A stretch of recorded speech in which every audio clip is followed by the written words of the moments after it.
Good day, and thank you for standing by. Welcome to Yancoal first half 2026 financial results.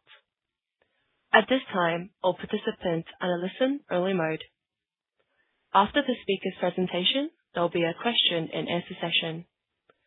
To ask a question during the session, you will need to press star 11 on your telephone. You will then hear an automated message advising your hand is raised. To withdraw your question, please press star 11 again. Or you can submit a written question via the webcast at any time during the call. Please be advised that today's conference is being recorded. I would now like to hand the conference over to your first speaker today, Brendan Fitzpatrick, Investor Relations Manager. Please go ahead.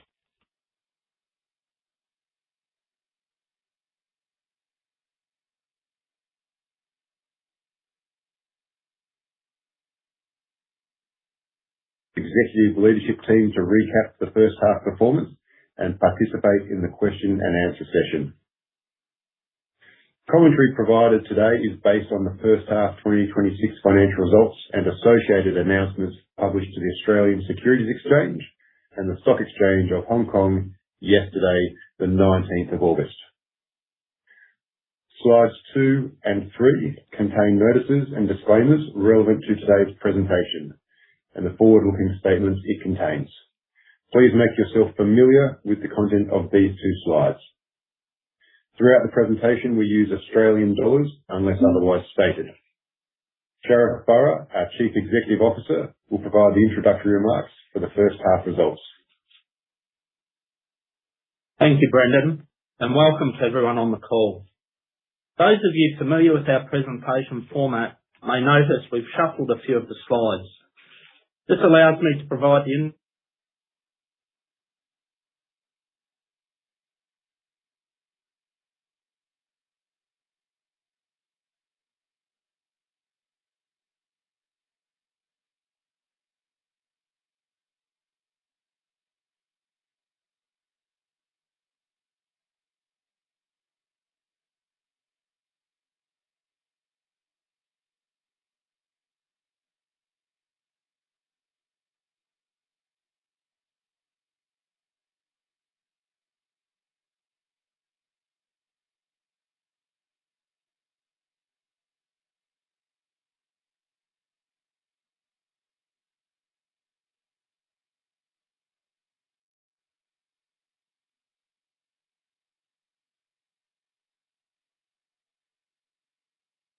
Please remain on the line. Hello, Maggie. Brendan in Hong Kong. We've reconnected. Can you hear me? Yes, I can hear you. Please continue. Thank you. Before we recontinue, could you please advise what was the last element delivered before we dropped off? After the paragraph sentence 2, please continue from sentence 3 on slide 4. Start again from slide 4, please, Mr. Burra. Thank you, and apologies, everyone. Keeping our workforce safe is always our first priority, which was why we've already taken action to tackle the recent deterioration in the TRIFR statistic. We've implemented targeted safety intervention activities to correct the safety statistic trend, and pleasingly, we have seen improvements in July. Earlier this year, we published our AASB S2 sustainability report. We've since commenced work on a climate transition plan to strengthen our climate resilience and support the Yancoal P4 sustainability strategy. We're developing our Scope 3 data collection and calculation methodology to ensure we're ready for mandatory disclosure obligations next year. Our P4 report provides an annual update on sustainability activities, including progress to deliver the company's P4 sustainability strategy. The 2025 P4 report is available on the Yancoal website. During the first half of the year, we delivered another great operational performance. ROM coal production was 32.5 million tonnes, and our attributable saleable coal production was 19.8 million tonnes. This was a first half production record for Yancoal. We're on track to deliver in the upper half of our production guidance and set a new annual production record this year. Our cash operating costs were $96 per tonne.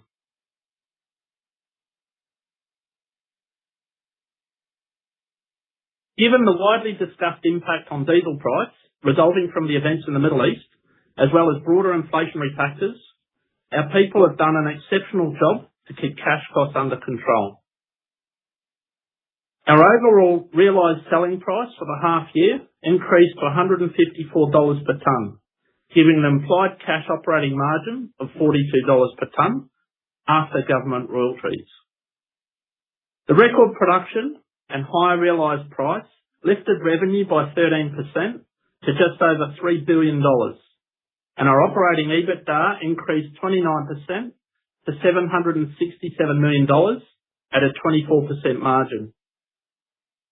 The operating profit before tax increased 42% to $328 million, but our statutory profit before tax was $56 million.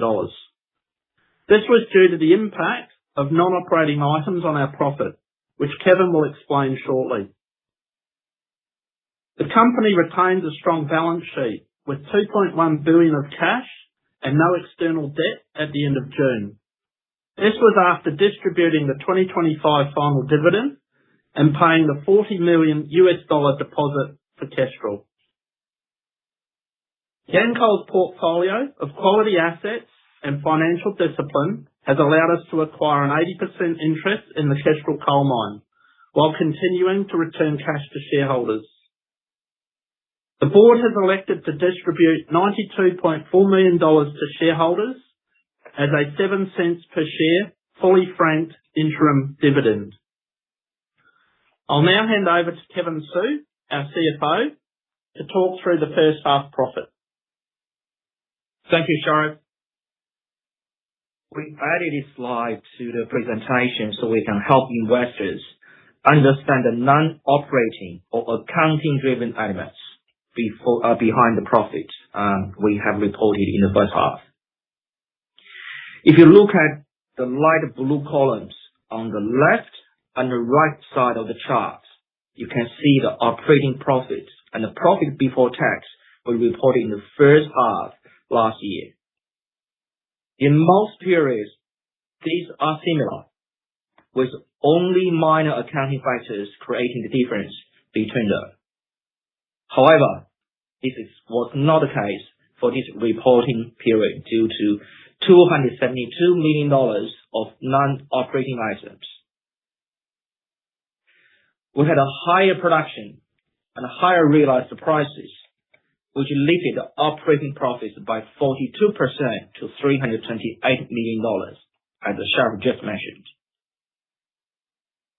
However, after we account for the non-operating items, for the profit before tax is reduced to $56 million, and the profit after tax is $17 million. There are a few things to appreciate about these non-operating items. These are all non-cash items, except for the $20 million contingent royalty expense. So there is very little impact on our cash flow and the cash balance. The largest item is the $188 million hedge reversal loss. This is a non-cash exchange rate retranslation loss on our previous US denominated loans. The hedge reserve balance has now been fully recycled and reduced to zero. This item will only occur in the future if we apply similar accounting hedges to future US dollar denominated debt. The second largest item is a $49 million non-cash impairment on the group's equity accounted investment in Middlemount. We hope this puts in context the profit before tax and the profit after tax we reported this half, and why the underlying operation remained robust. I'll hand over to David Burnett, our EGM operations, to talk about the operational performance. Thank you, Kevin. Slide 8 summarises the operational drivers behind our half-year performance. As Sharif mentioned, we delivered a record first half performance, almost 20 million tonnes of attributable saleable coal production. Our cash operating costs increased just 3% to $96 per tonne. The daily effort of everyone at all of our mines to keep costs contained, along with higher production, limited the increase in cost per tonne. Mark Salem will provide more detailed commentary on our coal sales and the coal markets. Turning to slide 9, we see total ROM coal production on a 100% basis was 32.5 million tonnes. In prior years, we tended to have production weighted to the second half.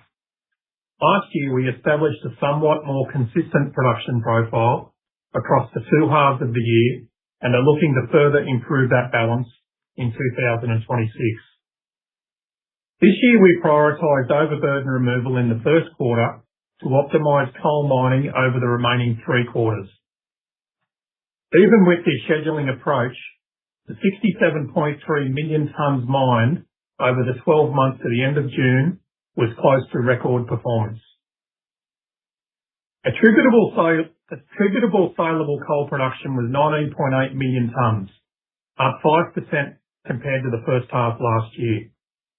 As I just mentioned, even having prioritised overburden removal in the first quarter, we were only just short of our best 6 months performance in the past few years. We have great operational momentum heading into the second half and are aiming for the top half of the production guidance range. Last year, we set 2 separate world records with our Liebherr R9800 excavators. At Moolarben, we set a world record for total material movement with 17.6 million BCMs. And at MTW, a second excavator set a world record for total material movement in a month of 1.75 million BCMs. Based on the first half output, HVO's R9800 excavator could potentially move around 17.9 million BCMs this year and exceed the world record set at Moolarben in 2025. These performances demonstrate Yancoal's capability to operate at the highest industry levels. Sharing knowledge and best practices between our mines is improving our performance across all operations. Slide 12 includes data we have used in the past.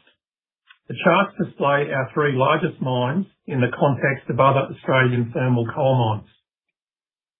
Total cash costs are shown on an energy-adjusted basis to counter the influence of coal quality on the operating margin. We updated the slide to show the same data set 17 months apart, May 2026 compared against December 2024. The scattering of mines on the chart and the industry averages have not changed materially. The key takeaway is that large-scale, low-cost mines have a competitive advantage. This is why we focus on maintaining our assets and operating them as we do. Slide 13 shows our cash operating costs. As Sharif said, our cash operating costs were $96 per tonne in the first half. We continue to work extremely hard to keep our cash costs in check and to offset inflationary pressures, such as recently elevated diesel prices. The increase in the raw material category to $36 per tonne is mostly related to the higher diesel price. Increased production, mine plan optimisation, as well as equipment reliability and utilisation all contributed to combating cost inflationary elements. As we have said in the past, we see our ability in keeping costs flat over the past few years as a great outcome relative to the sector, and this leads to the next slide. Turning to slide 14, we demonstrate why keeping cash operating costs low is crucial. Our implied operating cash margin in the first half was $42 per tonne. This chart shows the expansion and contraction of margins we have experienced over the past 5 years. The margin, while lower in recent years, remains strong. Combined with our scale of production this drives the financial performance, which Mike Wells will cover shortly. I will now hand over to Mark Salem, our EGM of Marketing and Logistics, to cover the coal markets. Thank you, David. Starting with the product mix on slide 15, 84% of our sales were thermal coal, with the balance being metallurgical coal.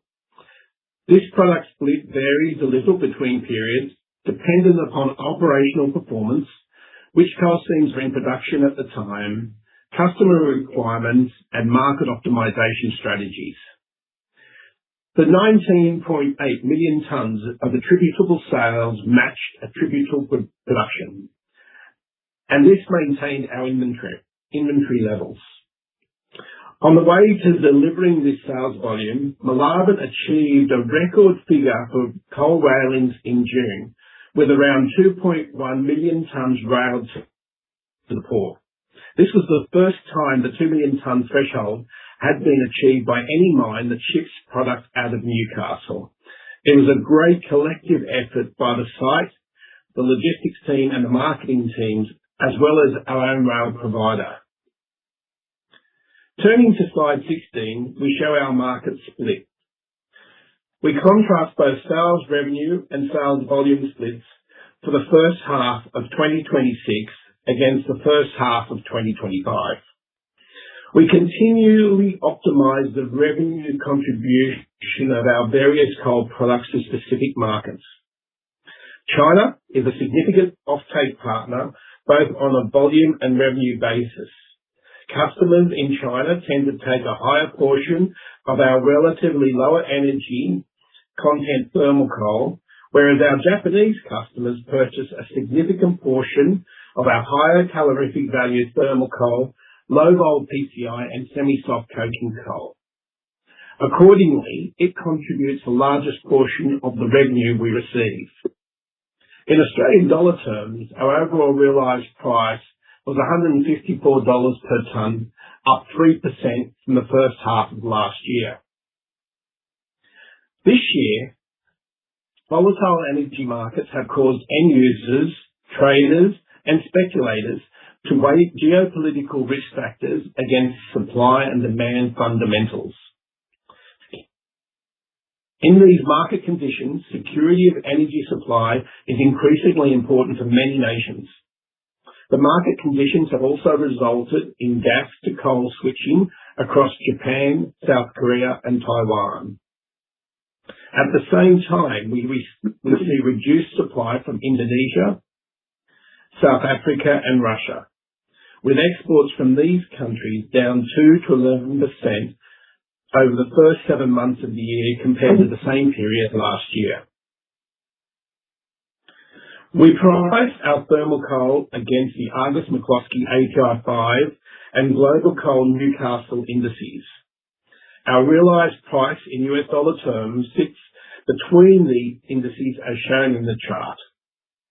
In Australian dollar terms, our realised thermal coal price was $143 per tonne for the first half, up 3%. The typical lag between price indices and our realised price means we have yet to fully capture the benefit of recent spot price market prices. Turning to metallurgical coal markets, we observe a strengthening steel market and stable demand for metallurgical coal. It appears there has been a shift from demand-driven pricing to cost-based pricing, with the marginal cost of supply now setting spot prices. In Australian dollar terms, our realised metallurgical price was $216 per tonne for the first half, up 4%. There are various groups providing forecasts for international thermal coal markets. A theme we have observed over recent years is the ongoing revision of when coal demand will peak. Delays to projected coal dates for existing coal-fired power generation, combined with new facilities coming online, drive the evolving demand profile. Since we last included this slide, we have seen a substantial uplift from the first half of 2025 in the short term, and from 2028, the estimates mirrored 2025 assumptions, estimating peak demand in 2029. One can conclude that this ever-changing profile indicates coal still has a significant role to play. On slide 20, we look at projections for seaborne supply over the next 10 years. Approval and financing challenges for new mines confound natural reserve depletion in the coming years. Many energy market participants now recognise coal still has a meaningful and ongoing role in the global energy mix, and there is potential for a supply shortfall in coming years. Compared with 12 months ago, less coal supply is forecast from the leading export countries. This forecast is one that aligns with increased concern about the security of supply we are observing. In the seaborne metallurgical coal market, demand from mature regions like Europe and Northern Asia are likely to decline over the next 15 years. However, this is quickly being outpaced by growing demand from emerging economies like India and Southeast Asia, leading to a growth in total demand. In the seaborne metallurgical coal market, some supply growth is required over the next 15 years to meet this demand. Unless the additional supply entering the market has a total cash cost profile lower than the existing supply, which seems unlikely, this situation should lift metallurgical coal prices in the forward years. I will now hand over to Mike Wells, our EGM Finance, to cover our financial performance. Thank you. Thank you, Mark. Starting with the key numbers on slide 23. The combination of higher sales volumes and realised prices lifted revenue, operating EBITDA and operating profit compared to the first half of 2025. The profit before tax and profit after tax include the non-operating factors which Kevin previously explained. The other element worth addressing is the 29% increase in operating EBITDA compared to just a 2% decline in the operating cash inflow. The primary driver is timing differences on net cash receipts from customers and payments to suppliers prior to the 30 June accounting date relative to the same time last year. Overall, we retain a strong financial position with $2.1 billion of cash at 30 June, about half of which we expect to use as part of the settlement of the Kestrel transaction. The two charts on slide 24 demonstrate the correlation between average realised price, revenue, operating EBITDA and operating EBITDA margin. The other element is the production profile, which, as David mentioned earlier, had a second half weighting in prior years, but has been more consistent since 2025. Looking at slide 25, the operating EBITDA and operating cash flow profiles are well correlated, noting that the operating cash flows also include net interest and tax payments. However, there can be one-offs, such as the large tax payment in the first half of 2023. I will now hand back to Kevin to cover the financial position and dividend. Thanks, Mike. Looking at slide 26, we can see the net cash position Yancoal has carried over the past few years. In April, we announced the acquisition of an 80% interest of the Kestrel coal mine for upfront consideration of $1.85 billion, with a further potential $550 million of contingent payment. We anticipate completion of the transaction at the start of October or perhaps earlier.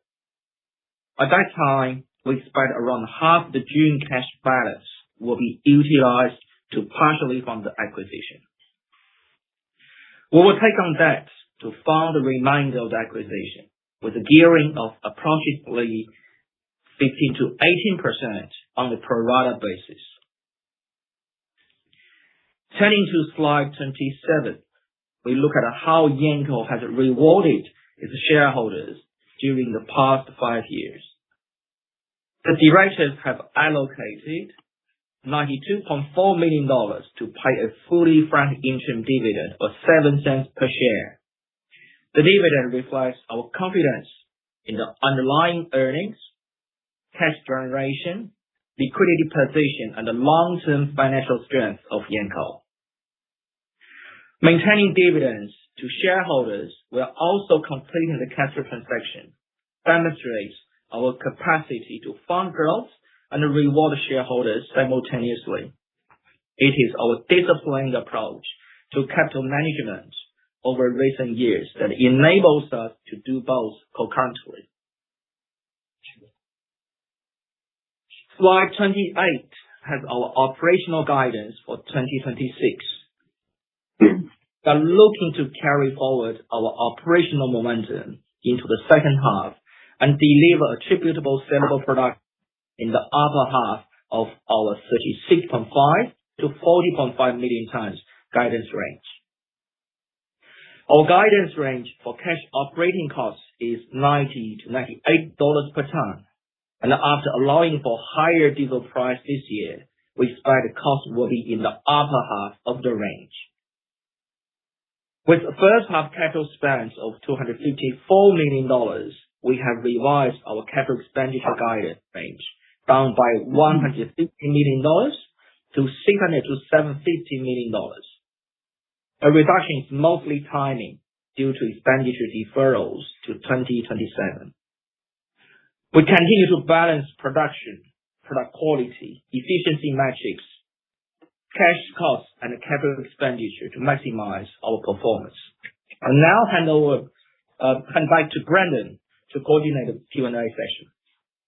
Thank you, Kevin, Sharif, David, Mark, and Mike. As usual, we have included appendices and additional information for reference at the end of the presentation pack. We will now take questions from the phone line and written questions submitted via the webcast. Maggie, could you please start the process for questions from the phone line?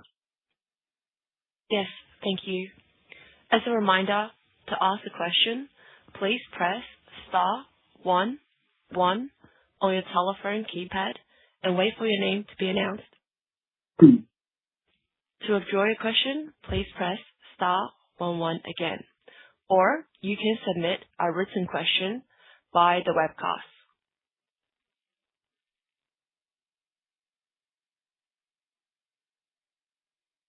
If you wish to ask an audio question, please press *11 on your telephone keypad. Thank you, Maggie. I do see some written questions via the webcast. I'll start with those and return to you shortly to see if questions are coming through on the phone line. Thank you. One of the first questions, Kevin, I'll direct to you. It's asking, what is the exact structure of the US dollar denominated loans responsible for the $188 million non-cash translation loss? And will this currency exposure be permanently unwound or restructured once the Kestrel acquisition closes? Thanks. This is a very good question. Actually, for investors who is familiar with Yancoal accounts, $188 million cash reserve recycling was actually booked and disclosed in the previous financial statements. And this is the very last piece in Yancoal's hedge reserve accounts, and that's why we made a statement the hedge reserve balance now is zero. This is basically due to Yancoal adopted a hedge mechanism called an accounting method hedge. In other words, using US dollar cash, our revenue generated in US dollar cash to hedge our US dollar loan exposure. As such, when the loan is repaid, then the booking rate difference will be kept in the hedge reserve accounts and will be recycled back into P&L when the loan maturity date expires. And that's exactly what happened for the current $188 million hedge loss. For now, there's no debt outstanding in Yancoal book, and as just mentioned, the hedge reserve now down to zero. In the future, if Yancoal take up new loan. This may potentially happen, but can go either way. Depends on the spot rate when the loan is repaid. But this will be for the future acquisition, the future loan exposure. I hope I explained the question. Thank you. Thank you, Kevin. But just for context, can you recollect, have there been instances in the past where there was a positive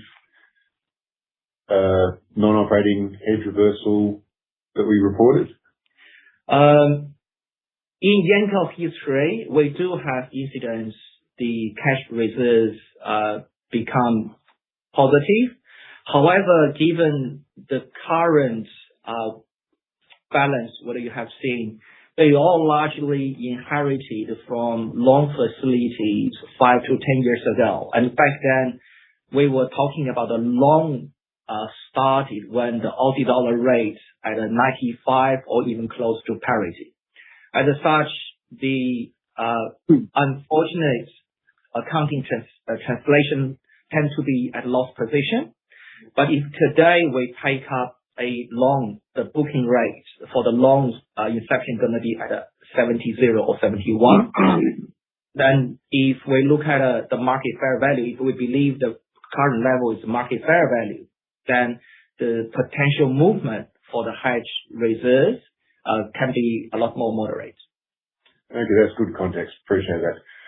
Another question coming through from Jacob at Barrenjoey. Recognises the strong result and the cost control, which appears to be outperforming peers in the coal industry. Question is, what is the diesel cost assumption in our guidance, and how does that compare to spot diesel prices we are currently experiencing? And can we provide some cost sensitivity to diesel price? For example, dollars per tonne unit costs relative to a 10-cent per litre move in the diesel price. I'll turn to perhaps Mike Wells. This might be something that falls within your area of expertise to provide some comments. Can you provide some insight into the influence of diesel costs on our guidance and the sensitivity of the diesel price exposure, Mike? Yeah, thanks, Brendan. David mentioned it in the comments on the way through, where he referenced the fact that in the first half there was a $4 increase in the raw material costs in our actual reported numbers, and the majority of that increase was attributable to the increase in diesel price in the first half. Obviously, the price has moderated since then, so we see less of an influence in the second year. But as noted, we would still expect the increase in the first half to elevate our full year forecast.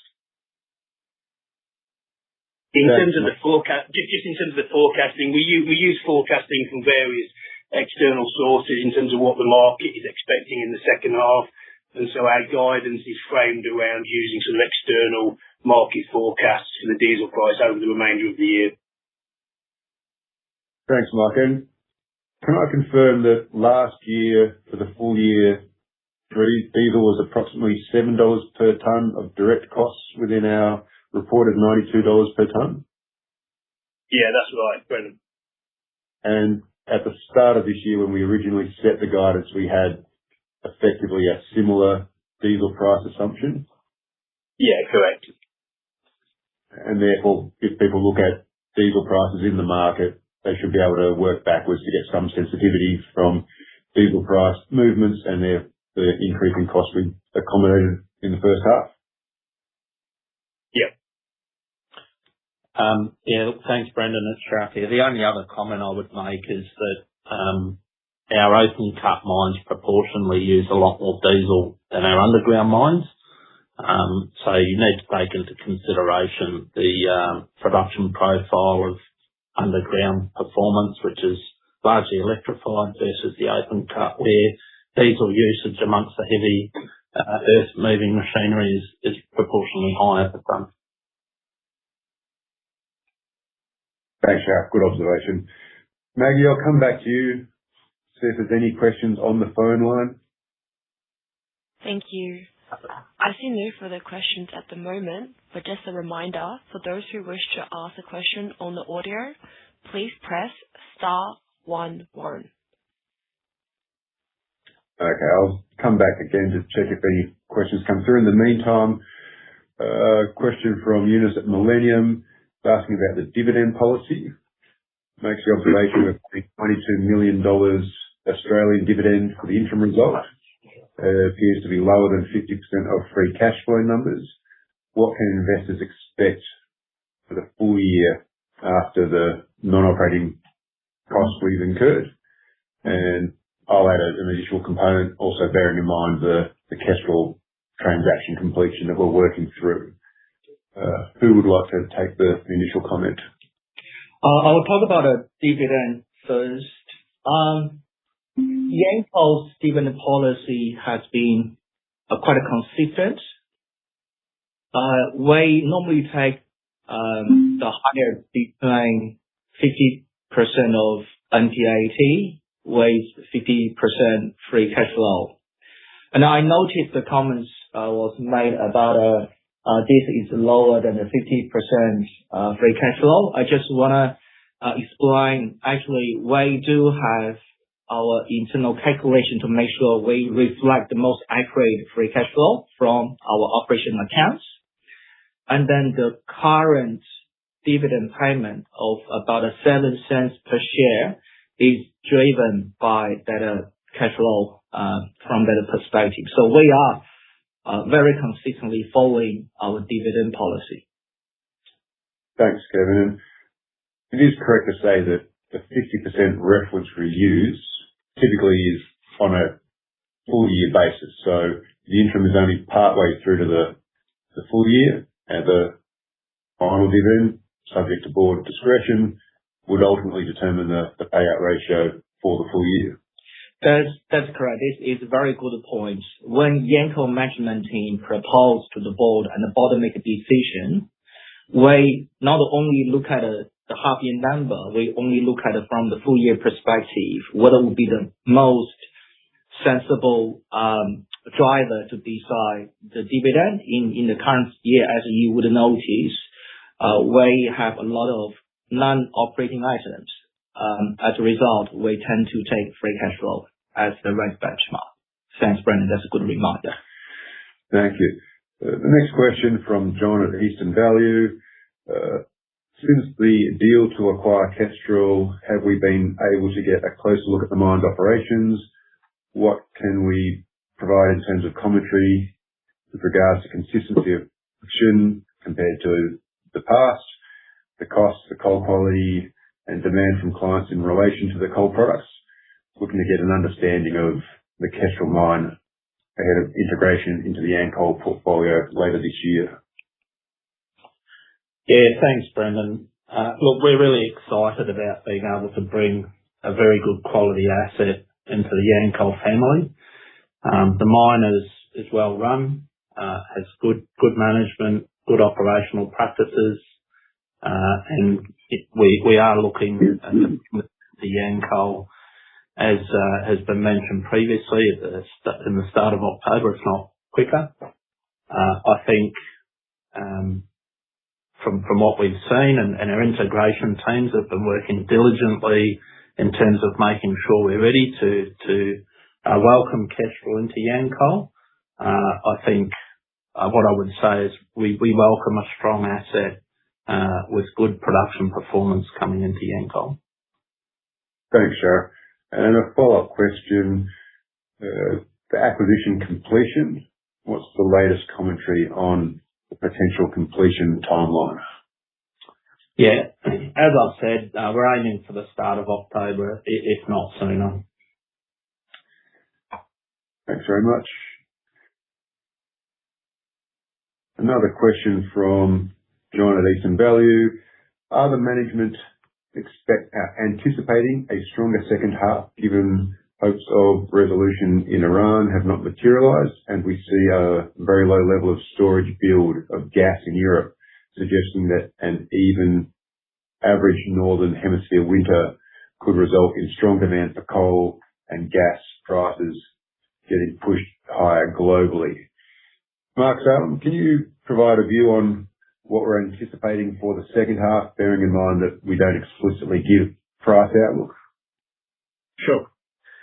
Yeah, look, I think in answer to that question, we have seen some gas to coal switching, as I mentioned, happening in Japan, Korea and Taiwan.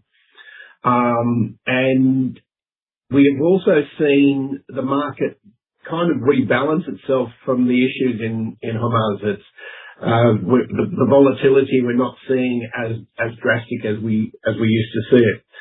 So it would take a substantial shortfall of energy, and that potential gas shortage in Europe would take away a lot of the Colombian, South African coals out of the Asian market, and that in itself will then create a little bit of impetus to the GC nuke. So the theory is correct if that was to happen, but you'll see the increase in the European indices appreciate quicker before the GC nuke reacts, depending what happens in Asia. Thank you, Mark. It's very helpful. I don't see any questions coming through on the phone lines. I'll continue with the webcast. Another question from Jacob at Barrenjoey. A broad question. Regulatory environment in New South Wales somewhat improved, at least for brownfield expansion in our view. Given the importance of coal mining in local employment, Ashton, Mount Arthur, Magoola, etc., all coming off in the next few years and thousands of jobs to be lost permanently. In regard to the HVO extension project, which is going through IPC, is that still on track for IPC determination this quarter and federal approvals in the fourth quarter? I think the HVO element is probably the most interesting in that question, and Mark Jacobs is no doubt best placed to provide a comment on what's occurred at HVO with the IPC process. Mark, could I hand over to you for an update on what we've seen to date? Thank you, Brendan. You're correct that the project is going through the IPC process. There was a public hearing held on the 16th, 17th and 22nd of July. Based on historical processes, we expect the IPC will likely make its decision by mid-September. That's the normal kind of cycle that the IPC will make its decision within. And we're obviously not going to speculate on the nature of that decision.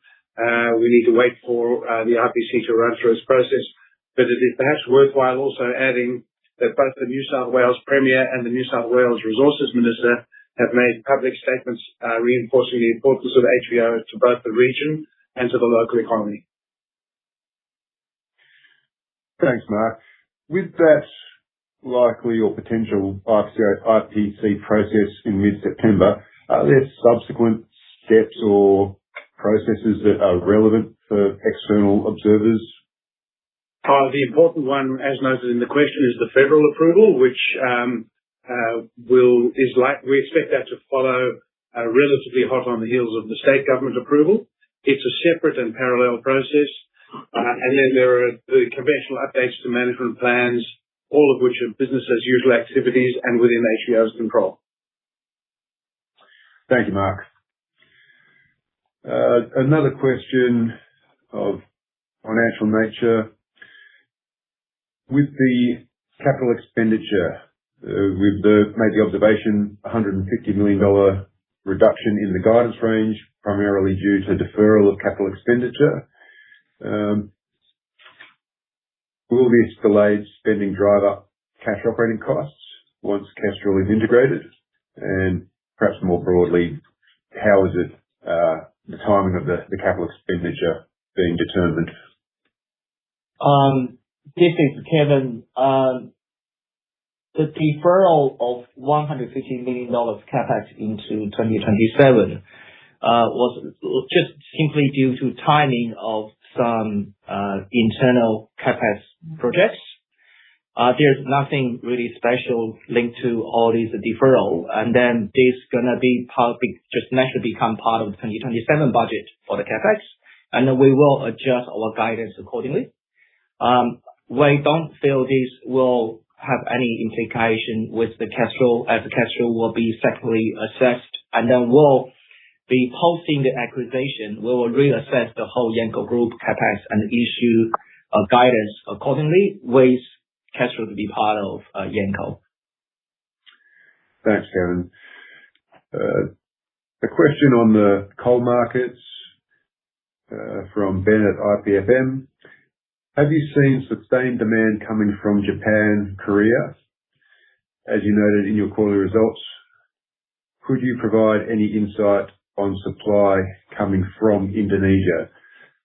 Mark, could we turn back to you for what we've seen in terms of demand out of Northern Asia and how that relates to supply out of Indonesia? Sure. Yes. Thanks, Brendan. Look, demand from Japan and South Korea in particular, as well as Taiwan, it's been very solid, and I think we'll see overall the numbers are slightly above year to date, are slightly above last year. So I think overall for the whole year we will see an increase in demand in those markets compared to last year's results. As I said, a lot of that's got to do with the gas to coal conversion, and just the need for more secure energy supply, and coal being the likely candidate. What also is happening in Indonesia is very interesting at the moment. There was a lot of talk at the beginning of the year about the Indonesians applying quotas to exports.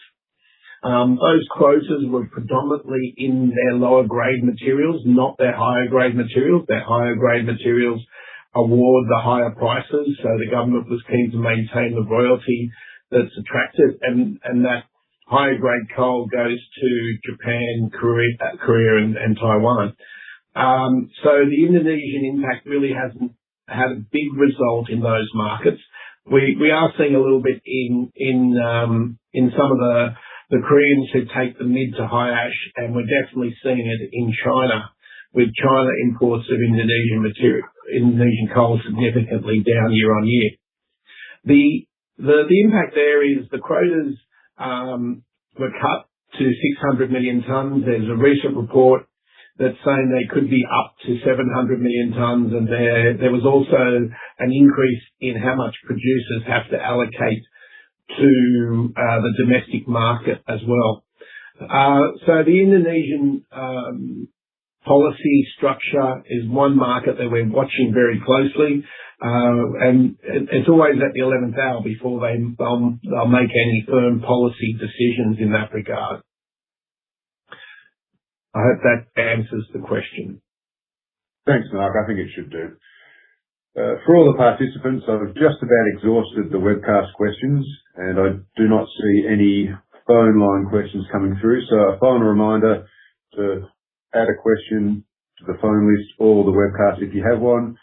I'll read the final question I have, and if I haven't heard further, we'll move to the closing remarks. The last question that I have at this time from Mark Patterson at Bell Potter.